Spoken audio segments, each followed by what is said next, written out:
সম্পর্কে যখন জেদ চলে আসে তখন জিতে যায় দুজনেই, শুধু হেরে যায় সুন্দর একটি সম্পর্ক। সত্যিকারের ভালোবাসা কাকে বলে জানেন? যে স্বার্থ ছাড়া আপনাকে ভালোবাসবে, কোনো কারণ ছাড়াই আপনাকে মিস করবে, আপনার অসুস্থতায় আপনার পাশে ছায়ার মতো থাকবে, একটু দূরে চলে গেলে অস্থির হয়ে যাবে, সময়ে অসময়ে আপনাকে পাগলের মতো খুঁজবে, আপনার খারাপ সময়ে আপনাকে বুঝবে। সত্যিকারের ভালোবাসাতে কোনো কারণ লাগে না। যারা মন থেকে ভালোবাসে তারা কোনো কারণ খোঁজে না। যাদের জীবনে এরকম একজন আছে তারা খুবই ভাগ্যবান। সব মেয়েরা বিয়ের পর শাশুড়ির সাথে ঝগড়া করে না। কেউ কেউ শাশুড়ির মাঝে নিজের মাকে খুঁজে নেয়। অভিমান সেই করে যে তোমাকে রিয়েল লাভ করে। কথায় কথায় ঝগড়া সেই করে যে তোমাকে ফিল করে। তোমার দোষ সেই খুঁজবে যে তোমাকে সব সময় মিস করবে।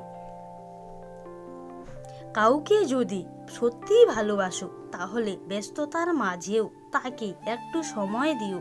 হয়তো তোমার একটু সময়ের জন্য সব সময় সে অপেক্ষায় বসে থাকে। মেয়ে চিনির মতো মিষ্টি আর বৌমা নুনের মতো নোনতা, কিন্তু বাস্তব হলো মিষ্টি ছাড়া জীবন চললেও নুন ছাড়া মানুষের জীবন চলে না।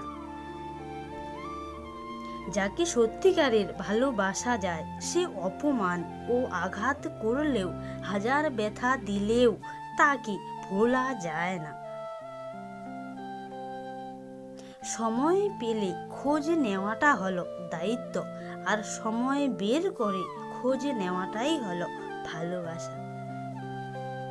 কারোর পছন্দ হওয়াটা খুব সহজ, কিন্তু সারা জীবন তার পছন্দের হয়ে থাকাটা খুব কঠিন। জীবনে তো অনেক মানুষ আসে, কেউ স্বার্থের জন্য, কেউ সময় পার করার জন্য, কেউ জীবনকে ধ্বংস করার জন্য, আবার কেউ সারা জীবন আপন হয়ে থাকার জন্য। সাতটা রং না মেশালে যেমন রামধনু হয় না, তেমনি হাসি, কান্না, রাগ, বিশ্বাস, অভিমান, স্বপ্ন ও কষ্ট, এই সাতটা জিনিস না মেশালে ভালোবাসা হয় না। মানুষ বড়ই আজব, যে তাকে অবহেলা করে তাকেই সে ভালোবাসে, আর যে তাকে ভালোবাসে তাকেই সে অবহেলা করে।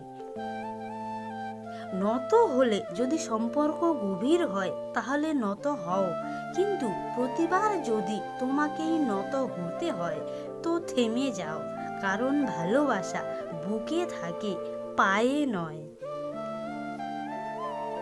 অন্য কারোর যোগ্য হয়ে ওঠার আগে নিজের জন্য যোগ্য হয়ে ওঠো, কারণ মানুষ অন্যকে বুঝতে গিয়ে কখনো কখনো নিজেকে বুঝে উঠতে পারে না। অনুভূতি, ভালোবাসা, মায়া এসব যত কম প্রকাশ করবে, আঘাত করার সুযোগ মানুষ তত কম পাবে।